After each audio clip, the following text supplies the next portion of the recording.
إن الحمد لله نحمده ونستعينه ونستغفره ونعوذ بالله من شرور أنفسنا ومن سيئات أعمالنا من يهده الله فلا مضل له ومن يضلل فلا هادي له وأشهد أن لا إله إلا الله وحده لا شريك له وأشهد أن محمدا عبده ورسوله أما بعد فإن خير الحديث كتاب الله وخير الهدي هدي محمد صلى الله عليه وآله وسلم وشر الأمور محدثاتها وكل محدثة بدعة وكل بدعة ضلالة وكل ضلالة في النار.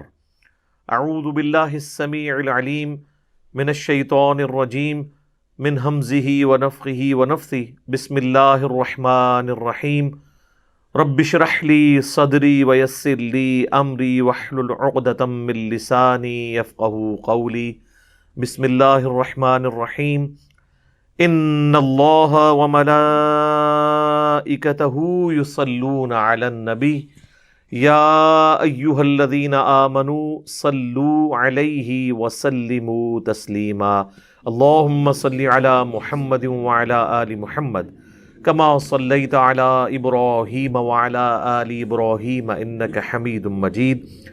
اللهم بارك على محمد وعلى آل محمد كما باركت على إبراهيم وعلى آل إبراهيم إنك حميد مجيد. اللهم ربنا آتنا في الدنيا حسنة وفي الآخرة حسنة وقنا عذاب النار.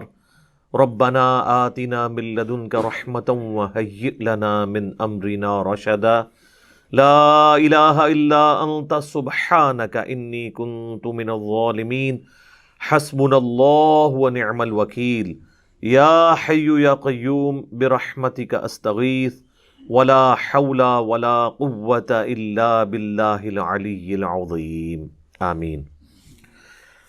الحمدللہ آج 15 نومبر 2020 کو سنڈے کے دن قرآن کلاس نمبر 54 میں ہم انشاءاللہ تعالی سورہ آل عمران کی آیت نمبر 119 سے آنورڈ سٹارٹ لیں گے انشاءاللہ تعالی. پچھلی دفعہ 118 نمبر آیت اس بات کے اوپر کنکلوڈ ہوئی تھی کہ اے مسلمانوں، یہ جو تمہارے اندر منافقین چھپے ہوئے ہیں جو دراصل یہودی ہیں اور اسلام کے دبدبے کی وجہ سے وہ دب کر کلمہ گو تو ہو چکے ہیں، لیکن اندر سے وہ چونکہ کافر ہیں لہٰذا مسلمانوں کا بغض ان کے دل کے اندر موجود ہے اور وہ کوئی موقع نہیں جانے دیتے کہ مسلمانوں کو نقصان پہنچائیں، اور مسلمانوں کو یہ شایع نہیں ہے کہ ان کے ساتھ دوستی گانٹھیں. اور پھر اللہ تعالیٰ نے یہ بھی فرمایا کہ ان کی جو گفتگو ہے اس سے تمہیں اندازہ تو ہو ہی جاتا ہے کہ وہ کس قدر دشمنی تم سے رکھتے ہیں، اور جو دل کے اندر چھپائے بیٹھے ہیں وہ اس سے بڑھ کر ہے جس کا اظہار وہ زبان سے کرتے ہیں. یہ آیت کنکلوڈ ہوئی تھی. وہی ٹاپک آگے چل رہا ہے اگلی 2 آیات کے اندر. اعوذ باللہ من الشیطان الرجیم. بسم اللہ الرحمن الرحیم. ہا انتم اولائی تحبونہم ولا یحبونکم. تم تو اتنے سادہ لوگ ہو کہ محبت کرتے ہو ان سے اور وہ تم سے محبت نہیں کرتے. وتؤمنون بالکتاب کلہ. اور تمہارا حال یہ ہے کہ تم ساری کتابوں پر ایمان رکھتے ہو، تمام پیغمبروں کو مانتے ہو. لا نفرق بین احد من رسلہ. پیغمبروں میں ایمان لانے میں کسی میں فرق نہیں کرتے ہو. تمہارے نزدیک موسیٰ علیہ السلام کا انکاری بھی ویسا ہی کافر ہے جس طرح کہ محمد رسول اللہ کا انکاری صلی اللہ علیہ وآلہ وسلم. تمہارے نزدیک عیسیٰ ابن مریم علیہ السلام کا کفر کرنے والا ویسا ہی ہے جس طرح کہ کوئی شخص ہمارے محبوب صلی اللہ علیہ وآلہ وسلم کی نبوت کا انکار کر دے. اسی طریقے سے ان پر نازل ہونے والی وحی اگرچہ ٹیمپرڈ فارم میں ہے، تحریف شدہ ہے، لیکن اس کے باوجود یہ ہمارا عقیدہ ہے کہ ان پہ جو کتابیں نازل ہوئی تھی وہ اللہ کی جانب سے تھی، اور وہ اپنے اپنے زمانے میں وہ ہدایت کی روشن نشانیاں تھیں اللہ کی طرف سے، جس طرح کہ اب قرآن ہے، اولڈ ٹیسٹمنٹ ہو، نیو ٹیسٹمنٹ ہو، یا یہ فائنل ٹیسٹمنٹ قرآن، یہ سب اللہ کی طرف سے ہے۔ تو تم تو ان کی کتابوں کو، ان کے پیغمبروں کو بھی مانتے ہو، جبکہ وہ نہ تمہاری کتاب کو مانتے ہیں نہ تمہارے پیغمبر کو۔ وَإِذَا لَقُوكُمْ قَالُوا آمَنَّا، جب تم سے ملتے ہیں نا تو وہ کہتے ہیں ہم ایمان لاتے ہیں۔ ایسی کوئی بات نہیں، آپ کو غلط فہمی ہوئی ہے، ہم آپ کے ساتھ ہیں، آپ نے ہماری بات سے غلط تاثر لیا ہے، بدگمانی نہیں کرنی چاہیے۔ تو اس طرح کی تمہیں زبان کے ذریعے وہ سیٹسفیکشن کروانے کی کوشش کریں گے۔ وَإِذَا خَلَوْا عَضُّوا عَلَيْكُمُ الْأَنَامِلَ مِنَ الْغَيْظِ، جب کہ وہ الگ جب ہوتے ہیں نا تو اتنا غصہ کرتے ہیں کہ اپنی انگلیاں جو ہیں اپنے دانتوں میں چباتے ہیں۔ یہ غصے کے اظہار کے لیے یہ چیز عرب میں استعمال کی جاتی تھی، اور یہ اس بے بس شخص کا غصہ ہوتا ہے جو اپنا غصہ نکال نہ سکتا ہو۔ ظاہر ہے کہ کامل الایمان مومنین کے سامنے یہ چند منافقین جو دنیا کی محبت میں گرفتار تھے، وہ کس طریقے سے اہل ایمان کا مقابلہ کر سکتے تھے؟ اندر وہ کوڑتے رہتے تھے کہ ان کو ہم ڈائریکٹلی سامنے آ کے جو ہے وہ کنفرنٹ بھی نہیں کر سکتے، اور دل کے اندر نفرت بھی رکھتے تھے۔ تو اس کا اینڈ رزلٹ یہ ہے کہ وہ جب الگ بیٹھتے تھے تو انگلیاں یوں کر کے چباتے تھے غصے سے کہ کبھی ہمیں موقع ملے ان کو ہم نہیں چھوڑیں گے۔ تو اس کا جواب بھی اب ترکی بترکی دیا جا رہا ہے۔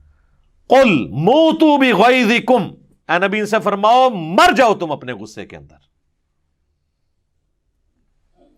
کیا زبردست انداز ہے، تم اسی غم اور غصے کے اندر گھل گھل کے مر جاؤ، اسی حسد کی آگ کے اندر، کہ یہ پیغمبر جو ہے وہ بنو اسماعیل میں کیوں آ گیا اور بنی اسرائیل میں کیوں نہیں آیا۔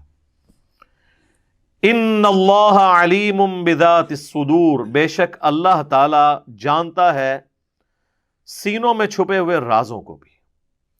کوئی شخص سامنے جتنی مرضی ایکٹنگ کر لے، لیکن اللہ تعالیٰ کو یہ پتا ہے کہ یہ ایکٹر ہے یا واقعی یہ ایمان والا ہے۔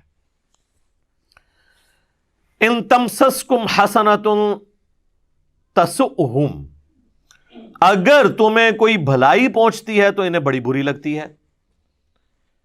کسی جنگ کے موقع پر تمہیں کوئی کامیابی حاصل ہوئی تو یہ بڑا کڑتے ہیں۔ پس منظر میں غزوہ بدر ہو چکی ہے، یہ اس کے بعد نازل ہوئی ہے۔ یہ یہودی تو ایکسپیکٹ ہی نہیں کر رہے تھے کہ اس طرح کے نہتے مسلمان کافروں کے اتنے بڑے لشکر جرار کے مقابلے پر جو ہتھیاروں سے لیس تھا کامیابی حاصل کر لیں گے۔ اس وقت ہی ان کو سمجھ آنا چاہیے تھا کہ اللہ کی غیبی تائید ہے اپنے محبوب صلی اللہ علیہ وآلہ وسلم کے ساتھ۔ وَإِن تُصِبْكُمْ سَيِّئَةٌ يَفْرَحُوا بِهَا، اور اگر تمہیں کوئی تکلیف پہنچ جائے، جو کہ ظاہر ہے کہ اللہ تعالیٰ نے اہل ایمان کو بھی آزمانا ہوتا ہے، تو یہ بڑی خوشیاں مناتے ہیں۔ تمہارے دشمنوں کو کوئی فائدہ پہنچے یا تمہیں دشمنوں سے کوئی تکلیف پہنچے یا کوئی ذہنی ٹینشن پہنچے، یہ بڑے خوش ہوتے ہیں کہ ان کو تکلیف آئی ہے۔ وَإِن تَصْبِرُوا، اب تمہاری روش کیا ہونی چاہیے کہ اگر تم صبر کی روش اختیار کرو گے، وَتَتَّقُوا، اور اللہ کا ڈر اور تقوی اختیار کرو گے، لَا يَضُرُّكُمْ كَيْدُهُمْ شَيْئًا، تو کوئی چیز بھی ان کی تمہیں نقصان نہیں پہنچا سکے گی۔ ان کا کوئی فریب، کوئی مکر، کوئی چال تمہیں نقصان نہیں پہنچا سکے گی اگر تم صبر کرو گے اور اللہ سے ڈرتے رہو گے۔ اللہ کی غیبی مدد تمہارے ساتھ ہوگی۔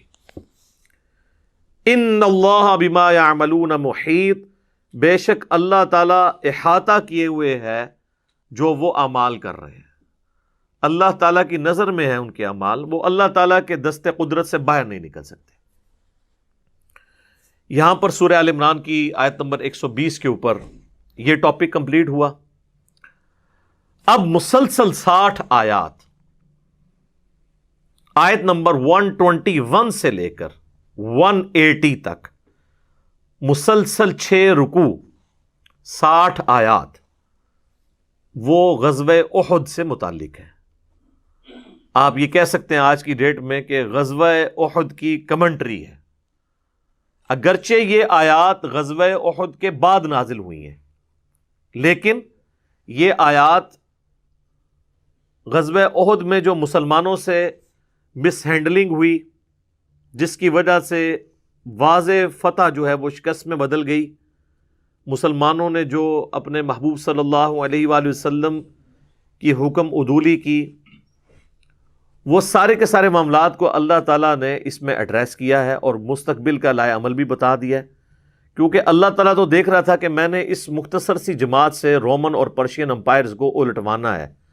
اگر یہ لوکل اس طرح کی جنگوں میں اس طرح کا ڈسپلن لوز کریں گے تو وقت کی بڑی بڑی سپر پاورز کے ساتھ یہ کیسے ٹکرا سکتے ہیں اگر ان کا ڈسپلن کامل نہیں ہوگا۔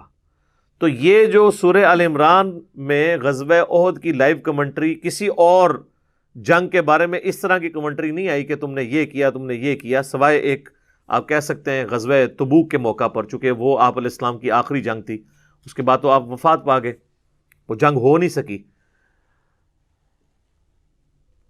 یہ جو ڈیٹیل مقام ہے اور کسی جنگ کے لیے نہیں آیا۔ غزوہ بدر کا بھی ہلکا سا ذکر ہے سورۃ الانفال کے اندر، غزوہ حنین کا سورہ توبہ کے اندر، انفال کے اندر تھوڑا بہت ذکر ہے، غزوہ احزاب جسے ہم غزوہ خندق کہتے ہیں اس کا سورۃ الاحزاب کے اندر ذکر موجود ہے۔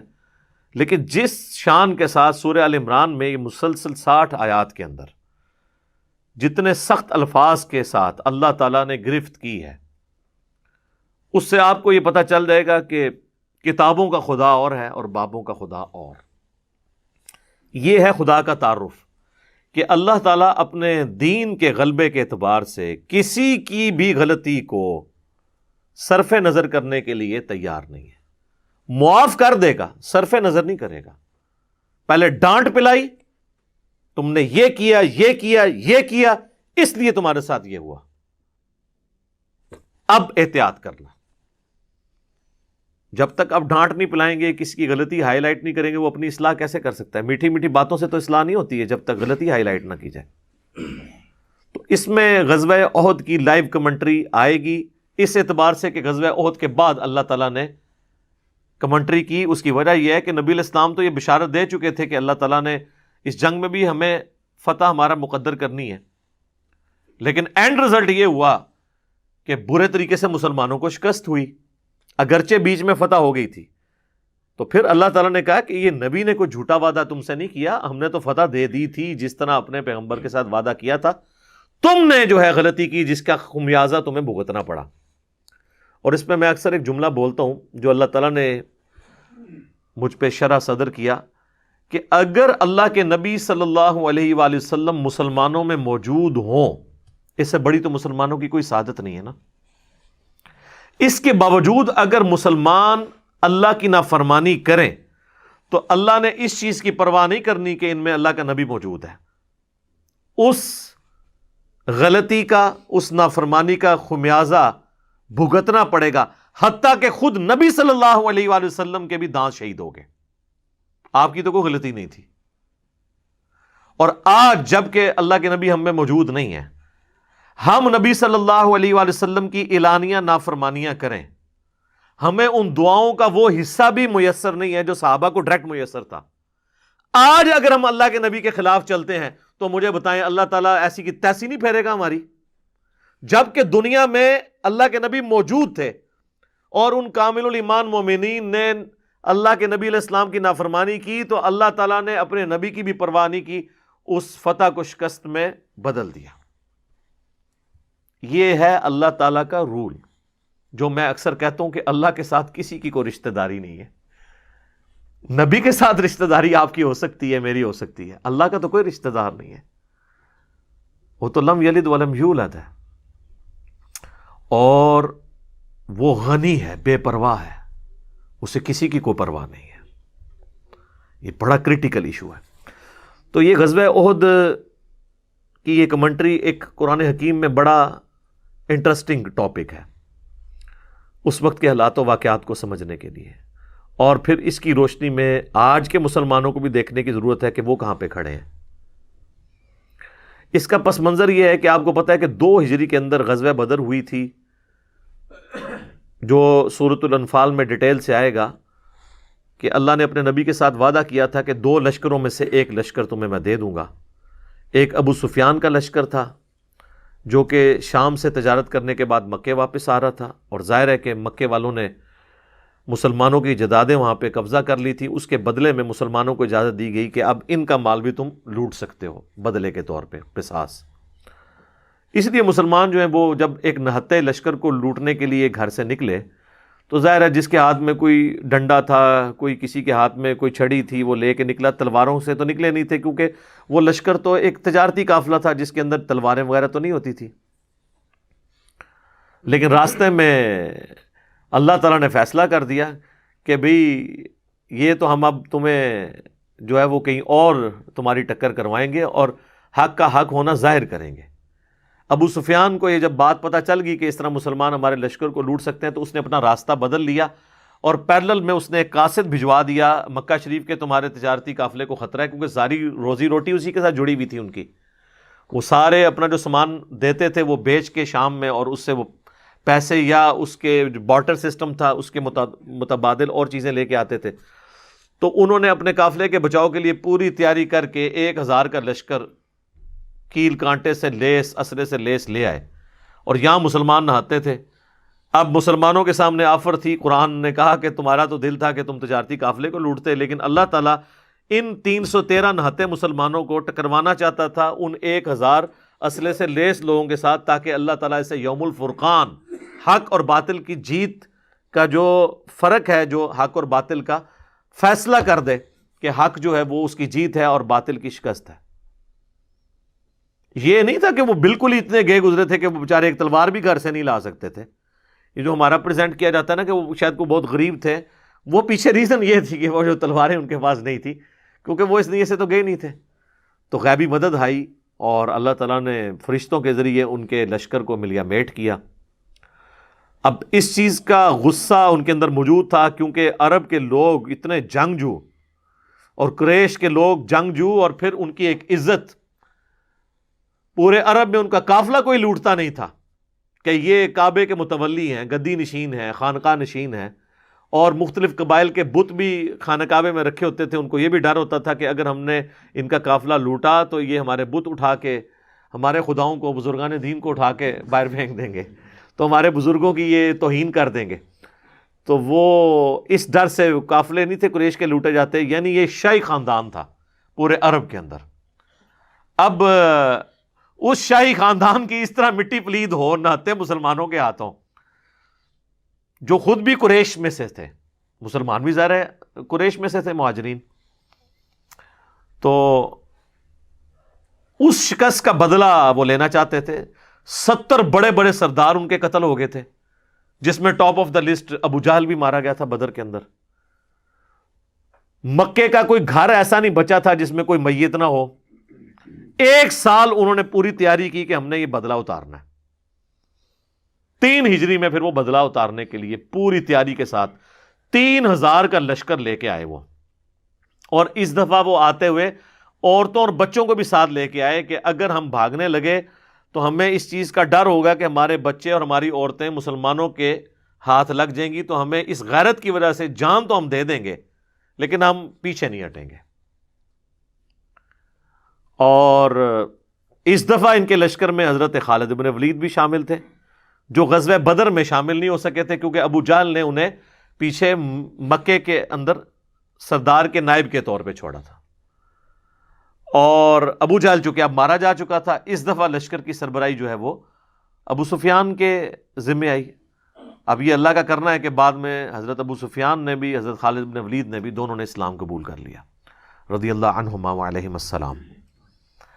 تو لیکن اس وقت تک ظاہر ہے کہ اسلام دشمنی ان میں موجود تھی، بلکہ بدر کے اندر ہی صرف ابو جہل آیا، باقی جتنے جنگیں مشرکین عرب کے ساتھ مسلمانوں کی ہوئی ہیں، ایک غزوہ حنین کو چھوڑ دیں آپ، باقی سب میں لیڈر جو ہے وہ کفار کی طرف سے ابو سفیان ہی تھا، چاہے وہ احد ہو، چاہے خندق ہو، یا صلح حدیبیہ والا ایشو ہو۔ تو اب وہ بدلہ لینے کے لیے آ رہے تھے۔ اب مسلمانوں میں یہاں پہ مشورہ شروع ہو گیا۔ اب نبی صلی اللہ علیہ وآلہ وسلم کی ذاتی خواہش یہی تھی کہ ہمیں مدینے کے اندر رہ کے نہ مدینے کا دفاع کرنا چاہیے، جس طرح کہ بعد میں غزوہ خندق کے موقع پر کیا۔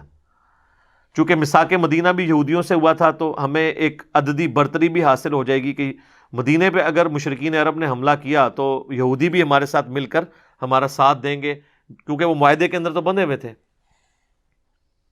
اور اگر ہم باہر نکلتے ہیں تو پھر ہمیں یہ مدد حاصل نہیں ہوگی. لیکن جو لوگ غزوہ بدر کے بعد انصار مدینہ نوجوان لڑکے مسلمان ہوئے تھے، وہ تو ابھی اس شہادت کے جذبے کے ساتھ سرشار تھے. وہ کہتے ہیں جی ہم نے کیوں اندر رہنا ہے، ہم نے تو باہر نکل کے لڑیں گے ایسی کی تیسی ان کافروں کی، ہم تو جان دینے کے لیے تیار ہیں. تو نبی صلی اللہ علیہ وآلہ وسلم نے کثرت رائے کی وجہ سے یہی فیصلہ کیا کہ ٹھیک ہے، اب اگر یہ اکثریت کا یہی فیصلہ ہے تو ٹھیک ہے، میں اسی کو مانتا ہوں. اسلام میں یعنی اس اعتبار سے حلال کے دائرے میں تو جمہوریت ہی دیکھی جائے گی، حلال کے دائرے میں. حرام کے معاملے میں دیکھا جائے گا اللہ کا حکم کیا ہے. تو اب یہ دونوں حلال تھے، یا مکے کے مدینے کے اندر رہ کے دفاع کرتے یا باہر. تو اب اکثریت کی رائے تھی باہر، تو آپ نے فرمایا ٹھیک ہے. بہرحال یہ اب پہلا موقع تھا کہ نبی علیہ السلام اپنے گھر سے زرہ پہن کے نکلے. تو یعنی صحابہ کو یہ پتہ چل گیا کہ یہ معاملہ کوئی زیادہ سخت ہونے والا ہے. آپ نے یعنی خود بھی پہنا، وہ جو سر پہ وہ لوہے کی ٹوپی پہنی جاتی ہے. اور پھر نبی علیہ السلام کو صحیح بخاری میں آتا ہے خواب بھی دکھا دیا گیا تھا کہ آپ کے سامنے ایک گائے ذبح ہو رہی ہے جس کا کافی زیادہ خون نکلا ہے. تو آپ کو یہ پتہ چل گیا تھا کہ میرے کافی سارے اصحاب اس میں شہید ہو جائیں گے. لیکن ظاہر ہے کہ اللہ کی تقدیر کو تو کوئی نہیں ٹال سکتا نا. تو نبی علیہ السلام باہر نکلے. اب آپ باہر جو ہے مورچوں میں مختلف جگہ پہ مختلف لوگوں کی ڈیوٹیاں لگا رہے تھے. تو اب یہاں سے یہ وہ اس واقعے کا آغاز سورہ آل عمران کی آیت نمبر 121 سے ہوگا کہ آپ مورچوں کے اوپر ڈیوٹی لگا رہے تھے کہ فلاں نے اس جگہ رہنا ہے، فلاں نے اس جگہ رہنا ہے، اور اس طریقے سے اس معاملے کو لے کے چلنا ہے. صحیح بخاری میں ڈیٹیل آتی ہے، قرآن میں بھی اس کا ذکر آ جائے گا آگے چل کے، کہ ایک کرٹیکل درہ تھا، پہاڑی چوٹی تھی جس کے اوپر آپ نے 50 تیر انداز جو ہے نا وہ مقرر کر دیے، جن کے سردار تھے عبداللہ بن جبیر رضی اللہ تعالیٰ عنہ. صحیح بخاری میں آتا ہے نبی علیہ السلام نے ان 50 لوگوں کو یہ وصیت کی تھی کہ تم اگر یہ دیکھو کہ چیل کوے بھی ہماری لاشوں کی بوٹیاں اٹھا کے لے کے جا رہے ہیں، تب بھی تم نے اس پہاڑی سے نیچے نہیں اترنا جب تک میں تمہیں حکم نہ دوں. اب اس سے زیادہ تو کوئی نہیں سمجھا سکتا نا کسی کو کہ جو مرضی ہو جائے تم نے یہ درہ نہیں چھوڑنا. آخری یہی ہو سکتا تھا نا کہ مسلمانوں کو شکست ہو جاتی اور مسلمانوں کی مدد کے لیے وہ درہ چھوڑتے. آپ فرمایا تم نے تب بھی نہیں چھوڑنا. لیکن وہی ہوا کہ جب جنگ میں مسلمانوں کا پلڑا بھاری ہوا تو کافر میدان جنگ چھوڑ کے بھاگ گئے، اور مسلمان جو ہے وہ ان کا پیچھا کرنا شروع ہو گئے، مال غنیمت جمع ہونا شروع ہو گیا. قرآن میں بھی اس کا ذکر آئے گا، بخاری میں ڈیٹیل کے ساتھ موجود ہے. تو وہ جو 50 تیر انداز تھے نا، انہوں نے وہ پہاڑی جو چوٹی تھی، وہ آج بھی آپ غزوہ احد کے شہداء کا جو قبرستان ہے اس کے پاس وہ آج بھی درہ موجود ہے. وہ پہاڑی چوٹی جو ہے چھوٹی سی، اس پہ میں خود بھی چڑھا ہوں، آپ چڑھ سکتے ہیں، اتنی اونچی نہیں ہے. وہ انہوں نے چھوڑ دیا، اگرچہ جو ان کے لیڈر تھے عبداللہ ابن جبیر وہ چیختے رہے کہ اللہ کے نبی نے منع کیا تھا. صرف 15 بندے اس کے ساتھ رہے، باقی 35 لوگ جو ہیں مال غنیمت جمع کرنا شروع ہو گئے. اور انہوں نے یہ اجتہاد کیا کہ یہ جو حضور نے فرمایا تھا تو اس صورت میں تھا جب مسلمانوں کو شکست ہوتی، اب تو ہمیں فتح ہو گئی ہے، یعنی اپنی طرف سے اجتہاد کر لیا. حالانکہ حضور نے فرمایا تھا میرے حکم کا انتظار کرنا ہے. اس سے پتہ چلا کہ اجتہاد اگر صحابہ بھی کریں اور وہ کتاب و سنت سے ٹکرائے تو اس کی کوئی اہمیت نہیں ہے. تو بابے تو اپنے بوجھ سنبھال کے رکھو، تو بزرگ بھی بوجھ سنبھال کے رکھو اپنے. اچھا، اب وہی ہوا، خالد ابن ولید کی عقابی نظروں نے یہ دیکھ لیا، چونکہ وہ تھے کیولری کے سردار. یعنی ایک تو پیدل فوج ہوتی ہے نا، ایک گھوڑوں والی فوج، وہ تھے گھوڑوں والی فوج کے اوپر. اور یہاں سے یہ سارے ان کی فوج جب بھاگ کے جا رہی تھی کہ بھی ہم تو شکست کھا گئے، انہوں نے جب دیکھا نا کہ اس نے درہ چھوڑ دیا ہے، اور ان کو یہ پتا تھا کہ اس پہاڑی کے پچھلی سائڈ کے اوپر راستہ ہے، پیچھے سے لا کے ہم ان پہ حملہ کریں تو مسلمانوں کی فوج کو ہم سینڈوچ بنا دیں گے. پیچھے اس طرف سے کیولری کا حملہ ہو جائے گا، یعنی گھوڑوں کے اوپر، ادھر سے آلریڈی ہماری فوج موجود ہے جو بھاگ رہی ہے، تو ان کو ہم جو ہے نا وہ دونوں فوجوں کے درمیان ان کو پیس دیں گے. بس وہی ہوا، خالد بن ولید نے آ کے نا اس پہاڑی کے پیچھے سے حملہ کیا.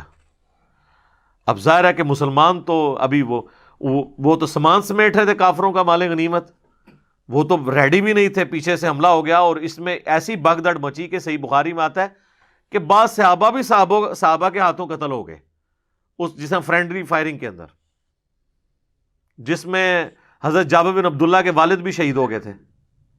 ان کو مسلمانوں نے ہی مار دیا، ایسی بھگدڑ مچی، اور اس کا ایفیکٹ ہوا کہ حضرت حمزہ بھی شہید ہو گئے جو کہ آرمی چیف تھے مسلمانوں کے. پھر ان کی لاش کا مسئلہ کیا گیا.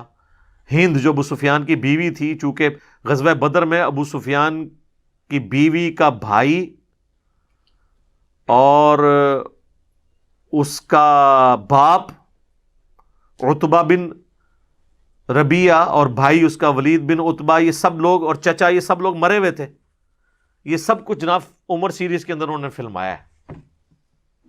آپ کو جناب وہ غزوہ احد کے موقع پہ انہوں نے پہنچا دیا ہے. اردو ڈبنگ کے ساتھ بھی ہماری ویب سائٹ ahlsunnatpak.com کے اوپر رکھی ہوئی ہے، آپ ڈاؤن لوڈ کر کے اسے ضرور دیکھیں. تو اس نے وہ کلیجہ چبایا اور مسئلہ کیا لاش کا، اور مسلمانوں کو ظاہر ایک تکلیف پہنچی. مدینے کا کوئی گھر نہیں تھا جس میں کوئی میت نہ ہو، اتنے مسلمان شہید ہو گئے انصار مدینہ. مسلمانوں کے حوصلے پست ہو گئے کہ جی کدھر بدر کی کامیابی اور کدھر احد کے اندر اتنی شکست، کہ سب سے بڑھ کر کے اللہ کے نبی علیہ السلام کی بھی شہادت کی خبر مشہور ہو گئی. قرآن میں اس کا بھی ذکر آئے گا. حتیٰ کہ کئی صحابہ نے تلواریں پھینک دی کہ اب تو حضور ہی فوت ہو گئے، اب ہم نے کس کے لیے لڑنا ہے. تو اللہ نے فرمایا کہ بھئی نبی تو پہلے بھی گزرے ہیں، اگر نبی علیہ السلام فوت ہو جائیں یا جنگ میں قتل کر دیے جائیں تو کیا تم اپنے دین سے الٹے قدم پھر جاؤ گے؟ ایسا تو نہیں ہے. اللہ تعالیٰ تو زندہ ہے اور اس کے دین کو لے کے چلنا ہے. اللہ تعالیٰ کا دین نبیوں کا محتاج تو نہیں ہے، نبی تو آئے اور چلے گئے، دین تو ہمیشہ رہنا ہے. تو نبی علیہ السلام کے 4 مبارک داند یہ شہید ہو گئے، کیونکہ آپ پہ ایسا حملہ ہوا کہ وہ آپ کا اپنا جو خود اوپر وہ لوہے کی ٹوپی پہنی تھی اس کے کنگرے جو ہے نا یوں اندر گال سے اندر چلے گئے، یہ دانت ٹوٹ گئے اور اتنا خون بہا کہ صحابہ کو لگا کہ بھئی حضور تو فوت ہو گئے. پھر بخاری مسلم میں آتا ہے کہ حضرت علی اور حضرت فاطمہ نے حضور کا زخم دھویا، اور حضرت علی ڈھال کو الٹا کر کے اس میں پانی لے کے آئے، حضرت فاطمہ نے زخم دھویا. پھر حضرت فاطمہ نے سلام اللہ علیہا جب خون نہیں رکتا تھا تو انہوں نے ایک کپڑا جلا کے کاٹن کا اس کی راکھ رکھی، اس سے خون رکا. پھر آہستہ آہستہ یعنی معاملات سیدھے ہوئے. اسی دوران حضرت طلحہ جو ہیں وہ اپنے ہاتھوں کے اوپر وہ تیر روکتے رہے جو نبی علیہ السلام کی طرف آ رہے تھے. ان کے ہاتھ جو ہے وہ ایک شل ہو گیا. پوری زندگی ان کا ایک ہاتھ یعنی ان کا نہیں تھا، اسی میں ہی ہوا اور جنت کما لی انہوں نے. اسی طریقے سے کئی انصاری صحابہ جو ہیں وہ حضور کو بچاتے بچاتے شہید ہو گئے یکے بعد دیگرے. اور پھر اسی دوران نبی علیہ السلام نے اور چند اصحاب نے جو آپ کے ساتھ تھے، حضرت ابوبکر، عمر، عثمان تو نہیں تھے، حضرت عثمان تو اس بھگدڑ میں جو ہے وہ فتنے کا شکار ہو گئے. فتنہ پنجابی والا نہیں، عربی والا، آزمائش کا. حضرت ابوبکر، عمر اور علی اور باقی چند سینئر صحابہ 12 کے قریب جو تھے حضور کے ساتھ تھے. تو پھر آپ پہاڑ کی طرف چڑھ گئے، اور ادھر خالد بن ولید تو کہنے لگا کہ بھئی اب کام ان کا ختم ہی کر جائیں تاکہ مسئلہ ختم ہو جائے. ابو سفیان نے کہا کہ نہیں، یہ پہاڑ کے اوپر ہے، ہم اگر ان کا پیچھا کریں گے، یہ اوپر سے صرف پتھر بھی مارنا شروع کریں تو ہمیں نقصان ہو سکتا ہے. ہم نے بدلہ لینا تھا، لے لیا. تو پھر وہ واپس چلے گئے. پھر حضور علیہ السلام نے، صحیح بخاری میں آتا ہے، بعض اصحاب کو پیچھے بھیجا کہ تم نے جا کے اب ان کا تعاقب کرنا ہے، ایسا نہ ہو یہ پھر پلٹ کے واپس آ جائیں. تو اور یہ بھی ایک بہادری کی علامت تھی. پھر وہ پیچھا کرنے والے اصحاب میں بڑے بڑے صحاب حضرت علی اور باقی لوگ تھے جو پیچھے تک گئے. ان کے لیے بھی قرآن میں پھر اللہ تعالیٰ کی طرف سے آیا کہ یہ لوگ تھے جنہوں نے حضور کا ساتھ دیا اور کافروں پہ رعب ڈال دیا. پھر وہ واپس مڑ کے انہوں نے دیکھا نہیں ہے. اور بہرحال اس میں کئی غلطیاں ہوئیں جس کا خمیازہ پھر مسلمانوں کو بھگتنا پڑا. حتیٰ کہ جو حضور علیہ السلام کے دانت شہید ہوئے اس وقت آپ علیہ السلام کی مبارک زبان سے بھی ایک بات نکلی کہ اللہ ایسی قوم کو کیسے ہدایت دے سکتا ہے جنہوں نے اپنے نبی کا چہرہ خون سے رنگ دیا. تو اللہ تعالیٰ نے سب سے پہلے جب گرفت فرمائی تو اپنے محبوب کے اوپر فرمائی، لیس لک من الامر شیء، اے نبی آپ کو کوئی اختیار نہیں ہے کسی معاملے میں، اللہ چاہے تو ان کو معاف بھی کر دے. اور وہی خالد بن ولید جس کی وجہ سے حضور کے دانت شہید ہوئے، اسی مبارک زبان سے خالد بن ولید کے لیے سیف اللہ کا لقب ملا اور وہ مسلمان بھی ہو گئے. تو یہ سارا میں نے ایک بلو پرنٹ آپ کے سامنے رکھ دیا ہے. اب آپ یہ آیات ہم جلدی جلدی کور کریں گے تو آپ کو اندازہ ہو جائے گا کہ میں نے جتنی باتیں بتائی ہیں آلموسٹ اس میں سکیٹرڈ فارم میں موجود ہیں. بہرحال اس میں ایک بہت بڑا اور واقعہ بھی ہوا تھا کہ عبداللہ ابن ابی جو منافق تھا وہ اپنے ساتھ لشکر لے کے الگ ہو گیا بیچ میں سے. مسلمان یعنی جو ان میں سے آپ سمجھ لیں کہ ان کی ایک اعتبار سے کمر ہی ٹوٹ گئی, ٹھیک ہے, کہ وہ اپنے لوگوں کو لے کے سائڈ پہ ہو گیا, ٹھیک ہے. تو ان کا ذکر بھی اللہ تعالیٰ نے اشارتاً اس میں کیا ہے, ان منافقین کا جنہوں نے مسلمانوں کی جمعیت کو نقصان پہنچانے کی کوشش کی.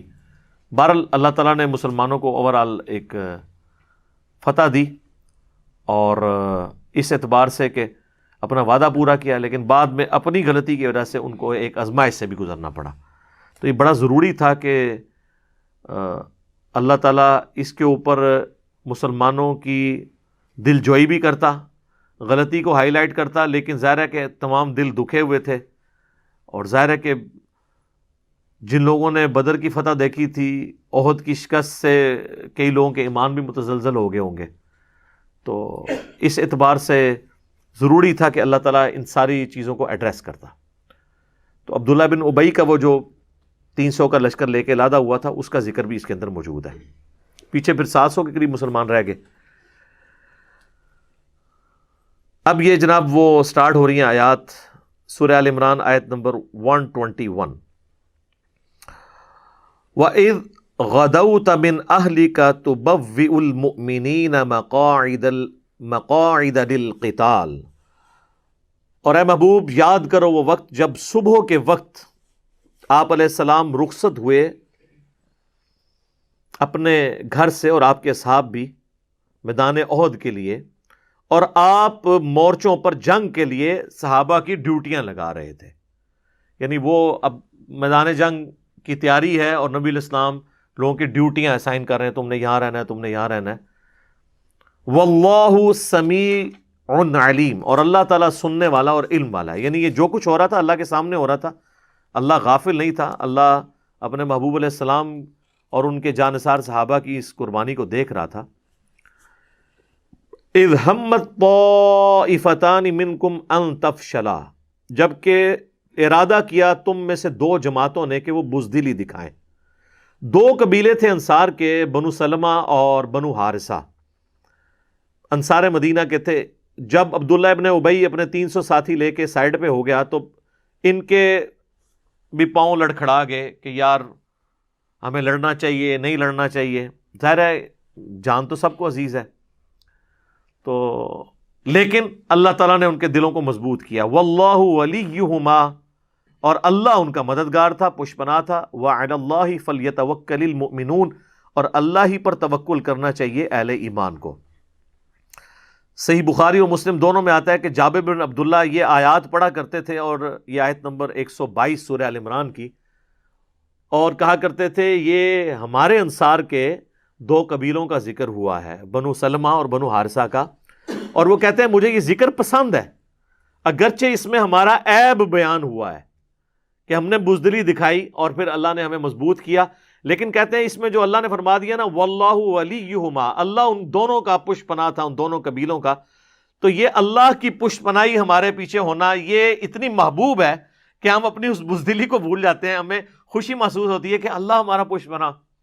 تو وہ فخریہ طور پہ بتایا کرتے تھے کہ یہ ہمارے قبیلے. وَلَقَدْ نَصَرَكُمُ اللَّهُ بِبَدْرٍ وَأَنْتُمْ أَذِلَّةٌ, اور بے شک اللہ تعالیٰ تمہاری مدد فرما چکا ہے اس سے پہلے غزوہ بدر کے موقع پر, جبکہ تم بڑے کمزور تھے. یہ اذلہ عربی کا لفظ ہے, یہ پنجابی والا یا اردو والا ذلیل نہیں ہے, اس سے مراد ہے کمزور. فَاتَّقُوا اللَّهَ لَعَلَّكُمْ تَشْكُرُونَ, پس ڈرتے رہا کرو اللہ سے تاکہ تم اس کا شکر ادا کر سکو. اللہم اعنا علی ذکرک و شکرک و حسن عبادتک, آمین. اذ تقول للمؤمنین, اور وہ وقت یاد کرو جب اے نبی صلی اللہ علیہ وآلہ وسلم تم اہل ایمان اپنے اصحاب سے فرما رہے تھے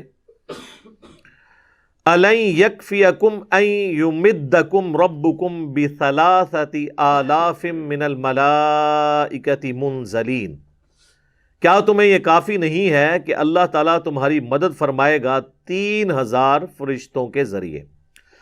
اچھا, بعض لوگوں کا یہ خیال ہے کہ یہ جو فرشتوں کی مدد کا ذکر یہاں پہ آ رہا ہے اس سے مراد غزوہ بدر ہے.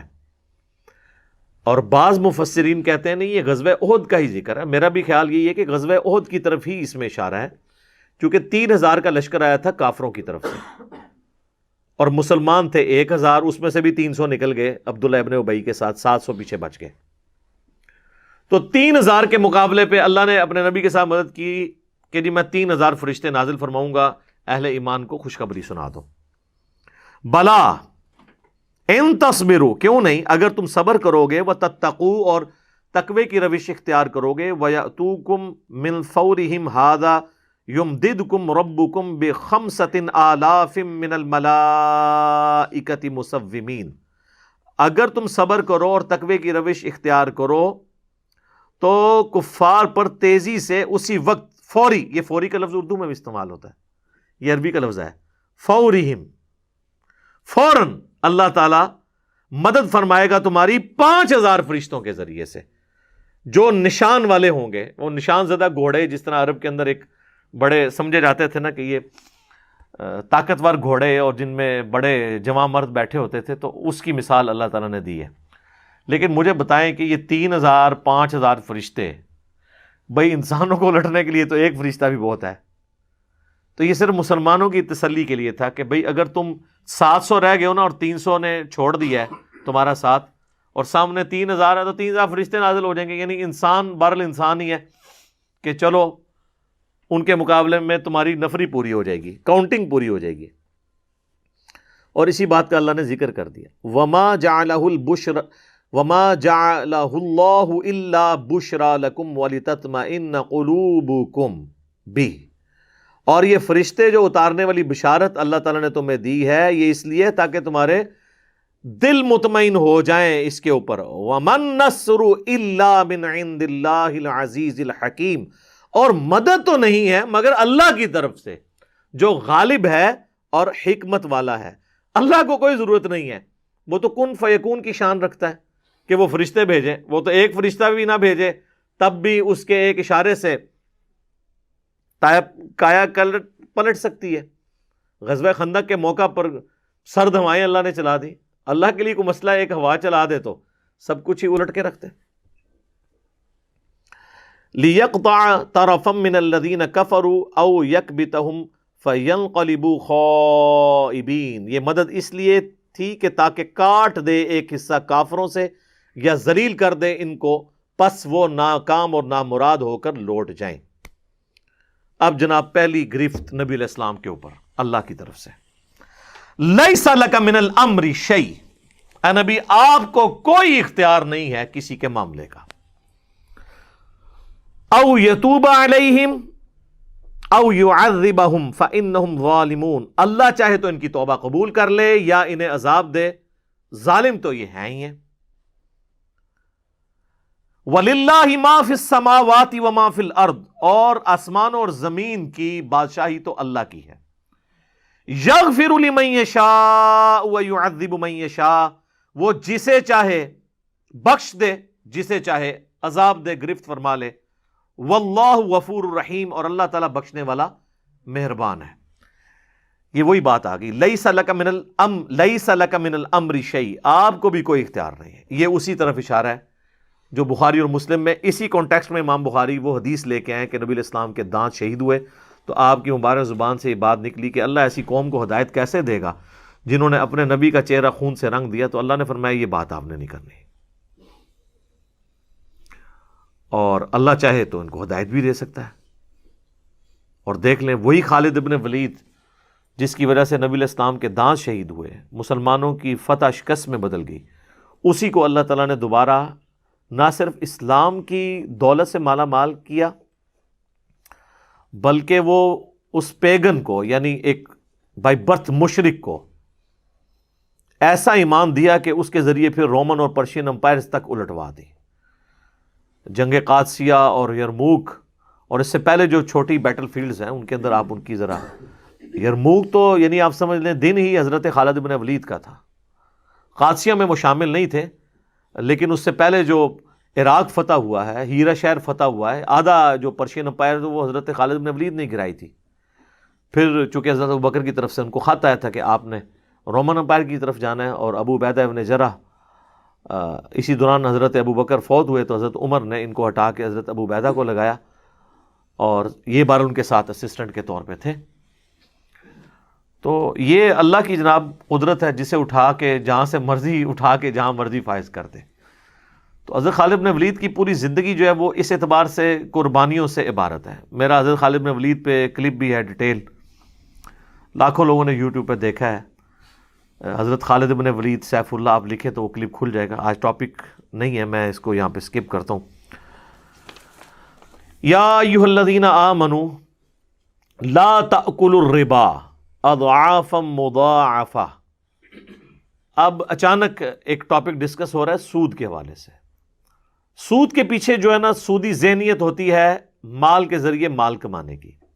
ایک ہے کاروبار، کہ مال کے ذریعے کاروبار کریں اور اس سے مال کمائیں، وہ بالکل حلال ہے، اس میں کسی کا استحصال نہیں ہوتا، بلکہ کئی لوگوں کی روزی روٹی کھل جاتی ہے۔ لیکن دوسرا احتصالی نظام یہ ہے کہ آپ کاروبار کی مشقت اٹھائیں ہی نہ، بلکہ غریب لوگوں کو آپ ادھار دے دیں سود کے اوپر مال، اور پھر گھر بیٹھے ہوئے اس میں سے کھانا شروع کرتے ہیں۔ یہ ہے جو امیر کو امیر تر اور غریب کو غریب تر کرنے والا نظام ہے، اور یہ ہے حرام۔ سورۃ البقرہ کی آیت نمبر 279 اس کا کلائمیکس ہے جو ہم کور کر چکے ہیں، اس میں میں نے ڈیٹیل سود کے اوپر گفتگو کی تھی۔ جسے شوق ہے تو وہ قرآن کلاس وہ والی دیکھے، اس میں تو اللہ تعالیٰ نے فرمایا تھا کہ جو لوگ اس واضح تنبیہ کے باوجود بھی سودی کام نہیں چھوڑیں گے تو تیار ہو جائیں، اللہ اور اس کے رسول کا اعلان جنگ ہے ان لوگوں کے خلاف۔ تو یہاں پر بھی چونکہ دنیا کی مال کی محبت کی وجہ سے واضح فتح شکست میں بدل گئی مال غنیمت جمع کرنے کی وجہ سے، تو بیسیکلی یہ اس کی تمہید باندھی جا رہی ہے کہ یہ جو مال کی محبت ہے جس میں ٹاپ آف دا لسٹ سودی سسٹم ہے، یہ انسان کو پھر یہی دن دکھاتا ہے۔ واتقوا اللہ، اور ڈر جاؤ اللہ سے، لعلکم تفلحون، تاکہ تم فلاح پاؤ۔ اے ایمان والو نہ کھاؤ سود دگنا چگنا کر کے، اور ڈر جاؤ اللہ سے تاکہ تم فلاح پا جاؤ۔ واتقوا النار التی اعدت للکافرین، اور ڈر جاؤ اس آگ سے جو کہ تیار رکھی گئی ہے کافروں کے لیے۔ کافر سے مراد یہ نہیں کہ غیر مسلم، جو بھی اللہ کی ناشکری کرے گا، نافرمانی کرے گا، کافر کہتے ہیں انکار کرنے والے کو۔ وَأَطِيعُوا اللَّهَ وَالرَّسُولَ، اور اللہ اور اس کے رسول کی اطاعت اختیار کرو، لعلکم ترحمون، تاکہ تم پر رحم کیا جائے۔ کیا زبردست آیت ہے۔ اللہ اور اس کے رسول کی جو اطاعت کرے گا اس پہ رحم ہوگا، اور جو اللہ اور اس کے رسول کی نافرمانی کرے گا تو اس پہ رحم نہیں ہوگا۔ سمپل فارمولہ ہے۔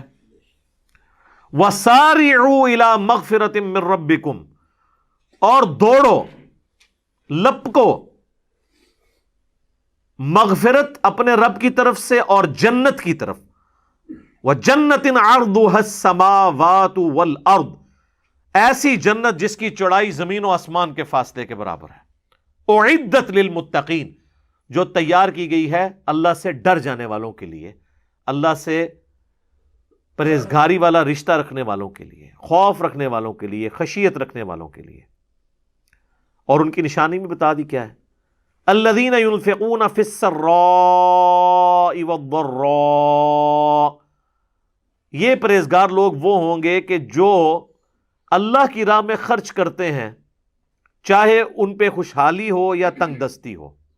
اور خرچ کرنا صرف مال کا خرچ کرنا نہیں ہوتا، جان، مال، ایفرٹ پٹ کرنا، ہر لحاظ سے وہ اللہ کی راہ میں خرچ کرنے کے لیے تیار ہوتے ہیں۔ والکاظمین الغیظ، اور وہ غصے پہ ضبط پانے والے ہوتے ہیں۔ والعافین عن الناس، اور لوگوں سے درگزر کی روش اختیار کرتے ہیں۔ تو ظاہر ہے یہ لوگوں سے درگزر کی روش اور لوگوں کو معافی کی روش کون اختیار کر سکتا ہے؟ جو صبر کرنے والا ہوگا۔ اسی لیے تو کہا گیا کہ ان اللہ مع الصابرین، بے شک اللہ تعالیٰ صبر کرنے والوں کے ساتھ ہے۔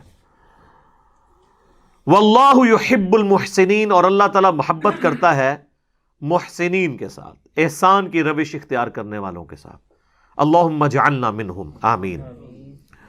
یعنی احسان کی روش اختیار کرنے والے نیکوکار دراصل وہ لوگ ہیں جن کے اندر یہ خوبی پائی جائے گی کہ وہ چاہے خوشحال ہوں یا تنگ دست، ہر معاملے میں اللہ تعالیٰ کے دین کی مدد کے لیے کھڑے ہوں گے، جان، مال، عزت، آبرو کی قربانی دیں گے، اور لوگوں سے معافی والی روش اختیار کریں گے، اور غصے کو پی جانے والے ہوں گے۔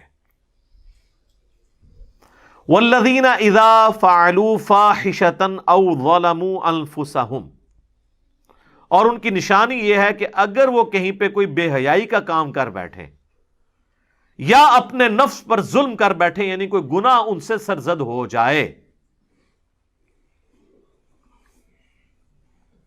ذکروا اللہ فاستغفروا لذنوبہم، تو وہ فوراً اللہ کے ذکر میں مشغول ہو جاتے ہیں اور اللہ سے معافی کے طلبگار ہوتے ہیں۔ جب کبھی غلطی ہو، کبھی گناہ ہو جائے، فوراً اللہ کی طرف رجوع لاتے ہیں۔ وہ سورہ ہود کے اینڈ پہ بھی جا کے آئے گا نا کہ گناہ جب انسان سے ہو جاتا ہے تو اس کے بعد جب انسان نیکیاں کرتا ہے تو وہ گناہوں کو مٹا دیتی ہے۔ تو اللہ کے نیک بندوں کی نشانی یہاں پہ آئی کہ اگر ان سے بتقاضۂ بشریت کوئی گناہ سرزد ہو جائے تو وہ اللہ کی طرف رجوع لاتے ہیں، نہ صرف اللہ کی طرف رجوع لاتے ہیں بلکہ اللہ سے معافی کے طلبگار بھی ہوتے ہیں، اللہ کا ذکر بھی کرتے ہیں۔ ذکر کرنے کی برکت سے چونکہ ذکر نیکی ہے، اس کی وجہ سے ان کا وہ گناہ دھلتا ہے، اور پھر اللہ سے معافی بھی مانگتے ہیں۔ تو یہاں معافی کا طریقہ بھی بتایا گیا کہ صرف استغفر اللہ پڑھنے سے معافی نہیں ہوگی، بلکہ اللہ کی طرف رجوع لانے کے ساتھ اللہ کا ذکر بھی کریں گے، اور پھر توبہ بھی ایسی ہونی چاہیے کہ آگے کو نصیحت بنے۔ یہ نہیں ہے کہ اگلے گناہ کی امید کے اوپر توبہ کر لیجئے کہ ابھی توبہ کر لیتا ہوں پھر میں گناہ کروں گا، ایسا نہیں۔ وَمَن يَغْفِرُ الذُّنُوبَ إِلَّا اللَّهُ، اور کون بخشے گا اللہ کے سوا گناہوں کو؟ ظاہر ہے اللہ ہی کی طرف رجوع لانا ہے۔ جیسے آپ اس کی مثال دنیاوی اعتبار سے دیکھ سکتے ہیں کہ چھوٹے بچے کو جب ماں مارتی ہے نا تو وہ بھاگ کے ماں کی گود میں ہی پناہ لے رہا ہوتا ہے۔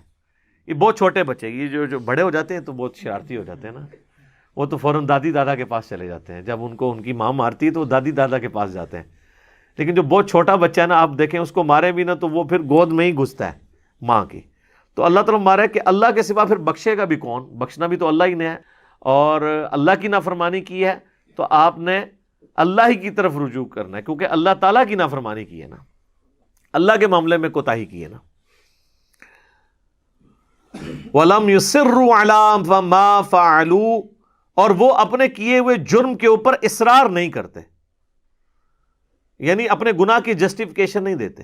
یہی آدم میں اور شیطان میں فرق ہے۔ آپ دیکھیں آدم علیہ السلام نے اپنی غلطی کے اوپر معافی مانگ لی تھی، ربنا ظلمنا انفسنا وان لم تغفر لنا وترحمنا لنکونن من الخاسرین، اور شیطان نے کیا کہا تھا کہ میں اس سے افضل ہوں، تو نے اسے جو ہے وہ مٹی سے پیدا کیا ہے، مجھے آگ سے، اور اس نے اپنی غلطی کی جسٹیفیکیشن دی تھی، جبکہ آدم علیہ السلام نے اپنی غلطی کی جسٹیفیکیشن کی بجائے معافی مانگ لی۔ تو آدمی وہ ہوگا جس کی نسبت آدم کے ساتھ ہوگی،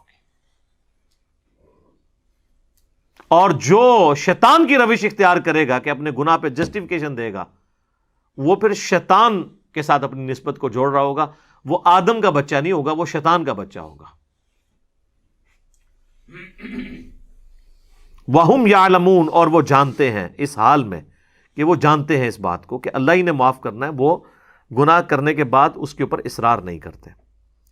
اولئک جزاؤہم مغفرۃ من ربہم، یہ وہ نیک بخت لوگ ہیں جن کے لیے مغفرت ہے ان کے رب کی جانب سے، وجنات تجری من تحتها الانہار، اور ایسے باغات ہیں جن کے نیچے نہریں بہتی ہوں گی، خالدین فیہا، وہ اس میں رہیں گے ہمیشہ ہمیش، وَنِعْمَ أَجْرُ الْعَامِلِينَ، اور کیا ہی اچھا بدلہ ہے عمل کرنے والوں کا۔ یعنی عمل کیے بغیر کو بدلہ نہیں ملنا، زبانی کلامی نعرے مارنے سے کچھ نہیں ہونا۔ آپ دیکھ لیں کہ مسجد میں نماز، فجر کی نماز کے لیے ایک صف بھی پوری نہیں ہوتی، اور مسجد کے باہر نعرے مارنے کے لیے سینکڑوں لوگوں کا مجمع لگا ہوتا ہے۔ غلامی رسول میں موت بھی قبول ہے، نماز قبول نہیں ہے۔ آپ یہ جلسے جلوس بھی دیکھ لیں، چاہے وہ ربیع الاول کے جلوس ہوں، چاہے محرم کے جلوس ہوں، آپ دیکھیں جلوسوں میں کتنا رش ہوتا ہے، اور وہ جلوس جب زور کی نماز کے وقت کہیں پہ ختم ہو رہے ہوتے ہیں تو آپ ہونا تو چاہیے کہ آج تو مسجد بھری ہوئی ہو، جمعے سے بھی زیادہ رش ہو، مسجد میں اتنے ہی لوگ ہوتے ہیں، تو اس کا مطلب وہ کام ذرا آسان ہے، یہ کام مشکل ہے۔ قد خلت من قبلکم سنن، اس سے پہلے بھی قوموں کا جو عروج اور زوال ہے، اس کے اعتبار سے اللہ کا ایک طریقہ کار رہا ہے۔ فسیروا فی الارض، تو چلو زمین میں، فانظروا، اور دیکھو کیف کان عاقبۃ المکذبین، اللہ تعالیٰ نے حق جھٹلانے والوں کا کیا انجام کیا۔ ظاہر ہے کہ یہ عرب کے لوگ چونکہ تجارتی سفر پہ جب شام جایا کرتے تھے تو راستے میں ان کھنڈرات کو دیکھا کرتے تھے۔ ابھی بھی وہ عرب کے کئی کھنڈرات آثار قدیمہ کے طور پہ قوم عاد اور سمود کی جو تباہی کے مناظر ہیں وہ ابھی بھی موجود ہیں۔ ان کے بڑے بڑے گھر محلات جو پہاڑ تراش کے وہ بناتے تھے، تو اللہ طرف مارا ہے کہ ذرا یہ قوموں کی تباہی کا منظر جو ہے نا تجارت کرتے ہوئے راستے میں دیکھا کرو کہ تم سے پہلے جن لوگوں نے اللہ کی نافرمانی کی، جو طاقت میں تم سے زیادہ تھے، اللہ نے ان کو تباہ و برباد کر دیا، تو تم کیا اپنے آپ کو سمجھتے ہو؟ تمہاری تو کوئی اوقات ہی نہیں ہے۔ ھذا بیان للناس، یہ ایک بیان ہے لوگوں کے لیے، وَھدًى وَمَوْعِظَةٌ لِّلْمُتَّقِينَ، اور ہدایت ہے اور واعظ و نصیحت ہے ان لوگوں کے لیے جو واقعی ڈر جائیں کہ انہیں ان کی مرضی کے بغیر جس رب نے پیدا کیا ہے اگر اس کی نافرمانی کریں گے تو وہ پھر چھوڑے گا نہیں۔ یعنی یہ قرآن کے بارے میں آ رہا ہے کہ قرآن وہ بیان ہے جو ساری انسانیت کے لیے ہے، یہاں پہ مسلمانوں کے لیے نہیں، پوری انسانیت کے لیے۔ ھذا بیان للناس، پوری انسانیت کے لیے یہ قرآن جو ہے وہ بیان ہے، وَھدًى، وہ اور ہدایت ہے، وَمَوْعِظَةٌ لِّلْمُتَّقِينَ، اور واعظ و نصیحت ہے ان لوگوں کے لیے جو واقعی ڈر جائیں کہ ہمیں مرنے کے بعد اپنے رب کے حضور پیش ہونا ہے۔ وَلَا تَهِنُوا، یہ بڑی اہم آیت آ رہی ہے، آج کے اعتبار سے بھی بہت اہم ہے، سورہ آل عمران کی آیت نمبر 139۔ وَلَا تَهِنُوا وَلَا تَحْزَنُوا، اور نہ ہمت ہارو اور نہ غم کھاؤ، وَأَنْتُمُ الْأَعْلَوْنَ إِن كُنتُم مُؤْمِنِينَ، تم ہی سر بلند رہو گے، تم ہی غالب رہو گے اگر تم واقعی مومن ہوئے۔ ویسے طویل خاص کے اعتبار سے تو یہ مسلمان جو تازہ زخم کھا چکے تھے ان کو تسلی دی گئی ہے، کوئی نہیں، آندہ تمہاری فتوحات پکی ہے، لیکن تم نے اللہ کے تابع فرمان بن کے رہنا ہے، اور کیا ہے کہ ہمت دکھانی ہے اور غم نہیں کھانا، اور تم ہی غالب ہوگے اگر تمہارا ایمان سچا ہوا۔ بس اس کو اب الٹ کر لیں،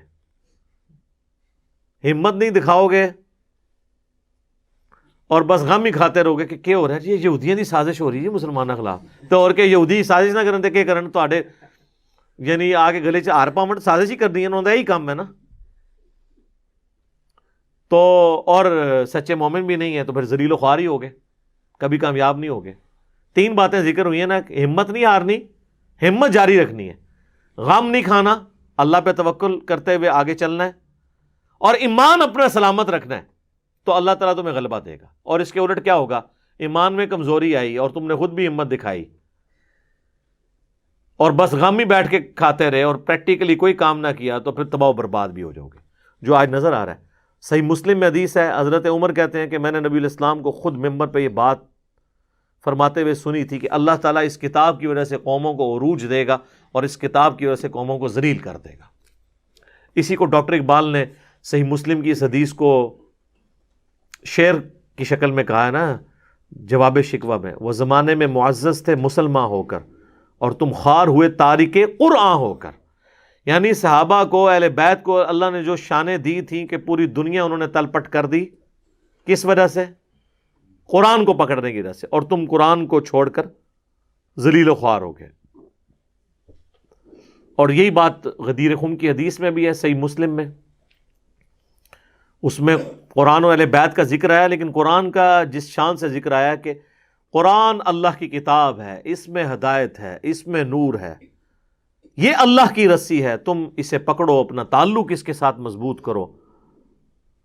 جو اللہ کی اس رسی قرآن کو پکڑے گا وہ ہدایت پر ہوگا، جو چھوڑ دے گا وہ گمراہ ہو جائے گا۔ اور دوسری بھاری چیز میرے اہل بیت ہیں، میں اپنے اہل بیت کے معاملے میں تمہیں اللہ کا خوف دلاتا ہوں۔ تو مسلمانوں نے نہ قرآن کو پکڑا اور نہ اہل بیت کو زندہ چھوڑا، بالکل الٹ چلے۔ اہل بیت کے ساتھ اس نے سلوک کا حکم تھا، ان کے ساتھ بدسلوکی کی۔ قرآن کو پکڑنے کا حکم تھا گمراہی سے بچنے کے لیے، اس کو اللہ کی رسی کے طور پر، وَاعْتَصِمُوا بِحَبْلِ اللَّهِ جَمِيعًا وَلَا تَفَرَّقُوا، جو اسی سورہ آل عمران کی آیت نمبر 103 گزر چکی ہے، بالکل اس کے الٹ چلے۔ تو اب اللہ تعالیٰ دیکھیں، اللہ تعالیٰ فرما رہا ہے کہ بھائی پھر تو یہی کچھ تمہارے ساتھ ہونا ہے، اگر تم نے مومن بن کے رہنا پکے، پھر اللہ کی غیبی مدد ہوگی۔ اِن یمسسکم قرح، اگر آج تمہیں چوٹ ملی ہے، فقد مس القوم قرح مثلہ، تو تمہاری جو مخالف پارٹی ہے یہ بھی تو اس طرح کی چوٹ کھا چکے ہیں بدر میں، آج اگر تمہیں احد کے اندر تکلیف پہنچی ہے تو بدر کے اندر ان کے ساتھ بھی یہی کچھ ہوا تھا. آج اگر مدینے کے کوئی گھر نہیں بچا جس میں کوئی میت نہ ہو, تو اس وقت مکے کا کوئی گھر نہیں بچا تھا جس کے اندر کوئی میت نہ ہو. وَتِلْكَ الْأَيَّامُ نُدَاوِلُهَا بَيْنَ النَّاسِ, یہ تو دن ہیں جو ہم لوگوں کے درمیان پھیرتے رہتے ہیں, کبھی کسی کا پلڑا اونچا, کبھی کسی کا پلڑا اونچا. سر یہ بڑا یونیورسل ٹروتھ ہے قرآن میں جو بیان ہوا ہے. یہاں پہ بھی آپ دیکھ لیں, کوئی پولیٹیکل لیڈر ہے, کوئی ڈکٹیٹر ہے, وہ سمجھتا ہے کہ پتہ نہیں میں دنیا میں مجھ سے پہلے تو کبھی کوئی اس طرح کا انسان آیا نہیں ہے, لیکن دن کیسے پھرتے ہیں. آپ نے تو ہم پاکستان کی ہسٹری میں کس طرح عروج و زوال دیکھے ہیں. کدھر ایک ہمارا ایک ڈکٹیٹر تھا, کس طرح وہ مکے لہراتا تھا, اور آج وہ کس طرح مفلسی کی زندگی ہاسپٹل میں گزار رہا ہے, اور کہتا تھا میں کمانڈو ہوں, میں یہ ہوں وہ ہوں. آج عدالتوں کا سامنا کرنے کے لیے تیار نہیں ہے. آپ پرانی چیزیں تکبر سے بھری ہوئی وہ تقریریں دیکھیں, اور اب وہ شکل دیکھیں, شکل بھی بگڑ گئی ہوئی ہے. ٹھیک ہے جی, ہاتھ کانپ رہے ہیں, جسم کانپ رہا ہے. انسان میں طاقت ہمیشہ تو رہتی نہیں ہے. تو انسان کیا ہے, اللہ طرف ہمارا ہے. یہ ایام ہم لوگوں میں بدلتے رہتے ہیں. وَلِيَعْلَمَ اللَّهُ الَّذِينَ آمَنُوا, تاکہ اللہ تعالیٰ جانچے کون ہے پکے ایمان والے. وَيَتَّخِذَ مِنْكُمْ شُهَدَاءَ, اور اللہ تم میں سے شہید چن لے جو اللہ کے لیے گواہ بن کر کھڑے ہوں, یا اللہ کے لیے گواہ بنتے ہوئے اپنی جان دے دیں. وَاللَّهُ لَا يُحِبُّ الظَّالِمِينَ, اور اللہ تعالیٰ ظالموں سے محبت نہیں رکھتا. وَلِيُمَحِّصَ اللَّهُ الَّذِينَ آمَنُوا, اور اس طرح کی جو آزمائشیں ہوتی ہیں جنگوں کی, اللہ تعالیٰ اس کے ذریعے نکھار دے گا اہل ایمان کو. وَيَمْحَقَ الْكَافِرِينَ, اور اللہ تعالیٰ مٹا دے گا کافروں کو. تو یعنی اب وہ غزوہ احد کے اندر جو کچھ نقصان پہنچا, تو اللہ تعالیٰ پہلے اس اعتبار سے تسلی دے رہا ہے کہ اس طرح کے نقصانات تمہارے مخالفین کو بھی ہوئے ہیں, یہ آزمائش ہے. اب یہ نہیں کہ بالکل ہی ہمت ہار کے اس اعتبار سے بیٹھ جاؤ. اب اگلی آیت چونکہ بہت اہم ہے, بہت کریٹیکل آیت ہے, لہٰذا میں انشاءاللہ اس کو اگلے درس کے اندر ڈسکس کروں گا. اب ہمارے درس کا وقت چونکہ ختم ہو چکا ہے. اللہ تعالیٰ سے دعا ہے جو حق بات میں نے کہی اللہ تعالیٰ ہمارے دلوں میں راسخ فرمائے. اگر جذبات میں میرے منہ سے کوئی غلط بات نکل گئی تو اللہ تعالیٰ ہمارے دلوں ہی سے اسے معاف کر دے. ہمیں کتاب و سنت کی تعلیمات پر عمل کر کے دوسرے بھائیوں تک پہنچانے کی توفیق عطا فرمائے. سبحانک اللہم و بحمدک, اشہد ان لا الہ الا انت, استغفرک و اتوب الیک, وما علینا الا البلاغ المبین. جزاکم اللہ خیرا.